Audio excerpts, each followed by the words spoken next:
Coming up on show 812, two new electric minis are on the way. Got the details, stick around, I'll tell you more. Plus on the podcast today, Elon Musk tweeting something that does suggest we are getting back to normal. First impressions of the new Citroen EC4, which I talked about, plus a plug-in version of a bigger Citroen is on the cards. Why Tesla might be in negotiations for the plant in Texas and deep into those negotiations, and why the future for Lotus may be all electric. Well, good morning, good afternoon, or good evening, wherever you're listening around the world. Welcome to EV News Daily for Wednesday, 17th of June. My name is Martyn Lee, going through every EV story so you don't have to. Are you back on MIIT.com now? Post lockdown, post stay at home, maybe you never really had to do that. Of course, MIIT.com is the world's first marketplace that really simplifies the buying and selling process of cars with plugs on, totally free as well. You can learn a lot along the way from the website the team there have built. Check it out, MIIT.com, if you are in the US. Now, a couple of things to kick off that have been tweeted. Well, first one was Elon Musk tweeting about supercharger use. And I love anything like this because obviously he and Tesla have more data than they could possibly know what to do with, but they do know every daily supercharging session around the world in various different regions, and he did tweet this a little while ago to show how big an impact that COVID-19 was having on lockdown and things like that, especially when supercharging just really fell off to about 30% of what it normally is. Well, he just tweeted a updated graph, and Tesla supercharger use, particularly in China and the Asia Pacific region, is, if it's not equal to, I would say it's beating the previous highs before lockdown, COVID-19. Of course, they were the first ones to have it and the first ones out of lockdown and the first ones to get back to whatever the new normal is, sort of beating the rest of the world by between 4 and 6 weeks, you'd probably have to say. Elon hasn't tweeted these graphs for a while now, so it's always good to see Tesla supercharging usage, which went down to, like I say, 30% of what it peaked at in the last few weeks before the virus. And this not only showing that China and Asia Pacific region is hugely up, but actually Europe and North America. Now, North America has recovered to about almost 80% of its previous highs. Europe is lagging behind. We are still, I don't know, we didn't do lockdown, certainly in this country, as early as some others, but even in the countries that have had it lifted, I get the sense that, I don't know how you're feeling about this, but I get the sense people are still behaving differently. People are obviously getting back to whatever the new normal is, but I do get the feeling that people are still staying at home a little bit more, so that's interesting. The other story about Tesla is that their Shanghai Gigafactory, or Giga Shanghai as they like us to call it these days, not far away from getting into production of the Model 3 Performance, obviously Standard Range Plus and Long Range all-wheel drive, but now they've filed their papers with the authorities in China to start producing the Model 3 Performance version, which won't be shipping until next year. US equivalent of about $60,000. It's 420,000 odd RMB, and it's a car that hasn't been on sale so far, but will be. And I don't know whether you can actually make a deposit for that in China already. I know you can with the long range and that they're being shipped. But as far as I know, that's still Q1 next year that they'll actually start getting the performance versions of the cars in people's hands. Maybe that'll be sped up because there are some other data floating around today I've not fully dug into about how badly the Californian registrations of Teslas were hit during the virus. And so they'll definitely be looking around at places like China where they can certainly boost the sales, and hopefully they pick up some of the slack there. Right, first images of the Citroen EC4. I mentioned this 5 or 6 days ago on the podcast. The C4, the electric version of that from Citroen, the EC4. And the pictures are some interior shots, some exterior shots as well. And I've got to say, I really, really like this. I've not exactly lusted after Citroens over the last 20 years, 25 years of me buying, being holding a driving license, and it's fair to say that certainly here they sell on price more than desire. They're always very affordable cars, but looking at the outside pictures of this crossover style car, I know, sorry, crossover, the EC4, the styling of it is aggressive, reminds me a bit of Polestar, a bit of Tesla Model Y, a bit of VW ID4. Okay, it is that kind of identikit SUV style, that crossover style, but I think it's really nice. The French have done a really good job with this. No details on pricing yet, but like I say, the brand isn't one that is particularly up there in terms of premium prices, so this should be affordable, whatever you think affordable means. And of course, it sits on the same platform as the Peugeot E2008, so 100 kilowatts charge speeds, 100 kilowatt drive motor, 50 kilowatt hour battery, and probably loads of tech. There is a big central screen. It's not Model 3, Model Y size, but it's a big central screen, head-up display, very few buttons, very minimalistic. I love the inside as well. Lots of matte finishes on the inside. Really like how that is looking. So if that is a car that could be on your shopping list for later this year, then do put it to the front of your mind when you start thinking about buying cars. The Citroen EC4, definitely worth a look if you're in that kind of compact SUV crossover-y style. Right, moving on, and we're staying with Citroen, but actually let's talk plug-ins. The DS7. Now this is a much bigger car. This is moving up a little bit in terms of the price, but also the size, and also it's not Citroen, is it? It's DS. Don't call it a Citroen, it's called a DS. DS Automobiles are releasing they've had their DS3 CROSSBACK E-Tense, 100% electric, and now the DS7 CROSSBACK E-Tense. It's four-wheel drive, 300 brake horsepower, it's a plug-in hybrid, and boosted by their experience in Formula E since 2015 with the DS team. They're really starting to get to grips with electrification. It's got a 180 horsepower petrol engine and a 110 horsepower electric motor, both mated up to an 8-speed automatic gearbox and a 13.2 kilowatt hour battery. It's underneath the floor. It'll do 55 kilometers on WLTP test. That's 72 kilometers if you do the low speed WLTP test, and a lot of those electric miles will be done around town doing your errands, your chores, all those kind of things. So good efficiency, lots of electric miles that you can do on this. And then when you are up to speed and doing a long journey, of course, it's got the petrol engine, if that is the kind of car that you're in the market for. So the pricing on this, again, I haven't found, but it's going to be, you're talking a big SUV here with 19-inch and 20-inch alloy wheels and plenty of room inside for the family. So not going to be a cheaper car, but definitely, again, one that if you want a little more luxury, because it's the DS name, then bear this one in mind. It's got, it hasn't got the fast charging that some plug-in hybrids have come with recently. I've seen some plug-in hybrids that have been doing 11 or even 22 kilowatt charging. Some of them, the CCS combo plug, will charge even quicker, and that's great because, plug-in hybrid drivers will use DC fast charging stations when they're on a long road trip. As much as I wish there were more chargers, and until there are, certainly here, it'd be great if plug-in hybrids wouldn't, hog them, but it's a minefield to try and take apart that subject, because they have as much right to charge their car as someone with a full battery electric car. But this one only charging at 7.4 kilowatts, but otherwise a very compelling looking plug-in hybrid. Headline story today. Mini wants to make their lineup of electric cars even bigger. SUVs / crossover style SUV. Oh, they all look the same. All cars look the same now. They've all got that same styling. Mini is developing a joint venture, a Chinese joint venture with their team there, and it's going to be a similar size to the BMW X1, if that makes sense.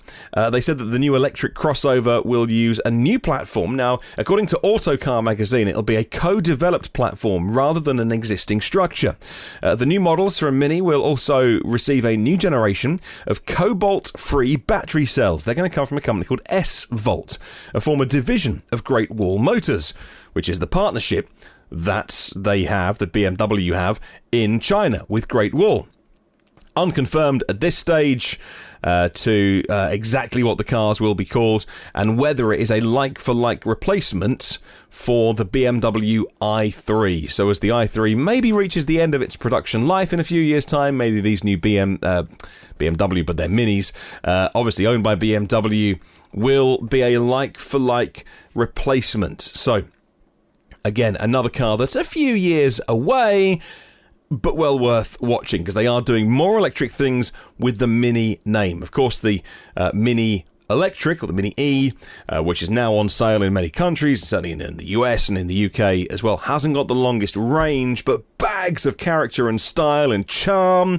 If you're going to buy a car, more on what it looks like and how it makes you feel than doing massive road trips, although it's built on a BMW i3S, so the mechanicals are good. I always wondered where Mini would go next with electric, so at least one and possibly two, at least developed in China, but maybe to be sold everywhere, new cars bearing the Mini name, and an electric powertrain. They'll definitely be doing more with plug-ins, and I imagine some 48-volt mild hybrid stuff as well, which I don't get excited about at all. Okay, moving on. And Tesla, well, they're in negotiations for a possible plant near Austin. And Tesla is negotiating incentives with the Texas county that could bring a new assembly plant to the area of Austin. The reports coming out today. According to Autoblog, the Travis County Commissioner's Court is scheduled to discuss the terms of the deal, and the paper reporting that people with knowledge of the situation say that the vote is expected within the coming weeks, according to Autoblog. Tesla officials wouldn't make a comment. Elon Musk has tweeted previously about his desire, the possibility of putting something in Texas. Of course, that's where SpaceX is as well. I've nailed my colours to the mast long ago on this podcast to say that the Cybertruck will be built at Tesla's new facility, which will be in Texas somewhere. And it looks like Austin is taking the front-running slot here. Also, places like Tulsa, which people say are in the running. They don't understand that this is how Tesla go about their business. They like a bit of a beauty contest with sometimes different countries, but certainly different regions, all bidding to give them the best deal. Now look, if they got a stunning deal from somewhere outside of Texas, of course they would consider it. But having that little bit of competition is no bad thing to ensure that, I do think they want to be in Texas. That's their number one choice. They just want the best deal. And so, in any negotiation, you've got to have the power to walk away from that deal. And so all these rumours about, could be going to Oklahoma, they don't do these negotiations any harm one bit, do they? It's getting closer and closer. And I saw a story today, they're employing more staff. More staff are turning up at the Giga factory Berlin. The concrete pads are going down. The place in Germany where you'll see more drone flights than anywhere else is over the top of Giga Berlin at the minute, because all you can see on YouTube is drone shots from fans uploaded every single day, and that's really coming along as well. But could they have two facilities in production at the same time? It's taken a year to build that. And I guess they have at the moment, because they got the Model Y facility being built at Giga Shanghai. That's going to be even bigger than the original building that they have there at the minute. So you'll have, if they do groundbreaking in Texas by the end of the year, because the Model Y production line, it will still be built this year in Shanghai. They'll be doing massive buildings in China at Gigafactory Berlin, which will be about half the way through its build, and then they'll be doing some groundbreaking in Texas as well. Just amazing. And with the new Panasonic deal that we told you about recently on the podcast with Tesla and Panasonic, 3 more years together with a new contract there. Part of that is more investment from Panasonic, and that could be that the Gigafactory in Nevada gets bigger, because that footprint hasn't really changed a lot in recent years. Moving on. And Scandinavian telecom provider wants to offer EV charging solutions. Everybody wants to get in with EV charging, it seems. Who can blame them? It's a positive place to put your business. The Norwegian firm Telenor offer telecom services to the Nordic countries, like mobile and home phones. Does anyone have a home phone anymore? We haven't had a home phone for years, because we've got mobile phones. Occasionally we get people send us letters and spam in the post saying so-and-so deal for a landline. Why would we want a landline? We never used it. The only people that called it were, parents and people selling us stuff. They do internet access as well at Telenor. And now they're partnering with a Swedish e-mobility outfit. They're called CA-Charge or K-Charge or Car Charge. And they're going to be offering EV charging solutions to the customers of Telenor, and certainly in places like Sweden initially. It'll cover the market, says chargedevs.com, for property owners with broadband who supply services with Telenor. So even your internet provider is getting in on the act and trying to sort out home charging for you. It's great news. The more people that offer solutions, connected chargers. This is a telephony company. Of course, these chargers will be high tech. They'll be connected. They'll be app based as well for management of them and all those kind of things. The more people that invest in this area, the quicker it'll happen and the less friction there'll be as well. Hey, final story today on the podcast, and a company close to my heart. I'm a Norfolk lad from East Anglia, and a great Norfolk company is Lotus Cars, with a fantastic heritage. The CEO of Lotus made it clear this week that he believes electric motors and batteries are the only way to go for Lotus sports cars. And when you compare them to other car makers, it's always nice to have such a positive message coming from the top of a company. Here's the CEO, Phil Popham, said this, and I quote, "EV is really well suited to sports cars. The torque characteristics, the weight distribution, design and flexibility of dynamics. For me, it all leads to battery electric vehicle as the ultimate technology for sports cars." The other thing with EV sports cars is the distribution of weight. Batteries are flexible. You aren't trying to build a car around some big componentry like a gearbox and engine. So it gives you flexibility. After we've built our 130 hypercars, the Evija, we'll concentrate on rebuilding our core sports car range. We will have a combustion-powered sports car to show you towards the end of the year. Beyond that, every Lotus in whatever segment will be full electric. End quote. And so that's just fantastic news that the head of Lotus there is just saying how much he admires and EVs and wants to take the company in that direction. And you'd got to say, it's a very sensible thing to do. When you look at other sports car companies, yeah, we're looking at you, Ferrari, with the kind of things that they've said over the years, which is EVs aren't ready. McLaren have said the same thing as well, like they like electric power, but just not ready for hypercar territory. They can't both be right. So which way's going to be right? Is it the kind of McLaren and the Ferrari way where they're looking at hybrid technology for at least the next 5 to 10 years? Or will it be a company like Lotus, like Rimac? We'll wait and see. They can't both be right. So we'll see what sports cars of the 2020s bring us. Another packed podcast today, just full of really positive EV news. Puts a smile on my face putting this together for you. I absolutely love doing it, and I hope you don't mind listening to this and you learn a few things, a little bit of entertainment as well. Can't be a bad thing on this show. Question of the week, though, is where you contribute directly to the podcast, because on Sunday I'll read out your answers to this question. What conversation have you had at any time with someone who was new to EVs? I'm after the stories where you introduced EVs to someone, a friend, a family member, when someone found out that you were into EVs or you'd bought one. How did it go? What did you say? What was their reaction? What did they say? What did they say? What happened? Maybe they went and bought an EV after you told them about it. Well, I'd love to know your story. It hasn't got to be 1,000 words. It can be just a couple of bullet points, but I'd love to know. I'll read them out on Sunday's show. Email me hello@evnewsdaily.com or leave a comment on the YouTube show. Well, there are 231 patrons of the podcast. If you're interested in what it's all about, there's no pressure at all, because I'll make this show I did before Patreon. But of course, having it means I'm not paying the bills out of my own pocket and treating the podcast like a hobby. It means that this is a proper thing that happens and is funded, and we can leave the archive online. There are 811 previous shows charting the growth of EVs and the whole sustainable energy world over the last 2 and a bit years, and that podcast archive will stay online thanks to our Patreon supporters. Premium partners: Phil Roberts of Electric Future, Brad Crosby, Avid Technology, Brightsmith Group for clean tech talent, Porsche of the Village Cincinnati, Audi of Cincinnati East, Volvo Cars of Cincinnati East, and now, you've heard them join the podcast gang over the last few days, National Car Charging in America, nationalcarcharging.com, and in Hawaii, allohacharge.com. Anytime you can leave a review on Apple Podcasts does help me grow the show.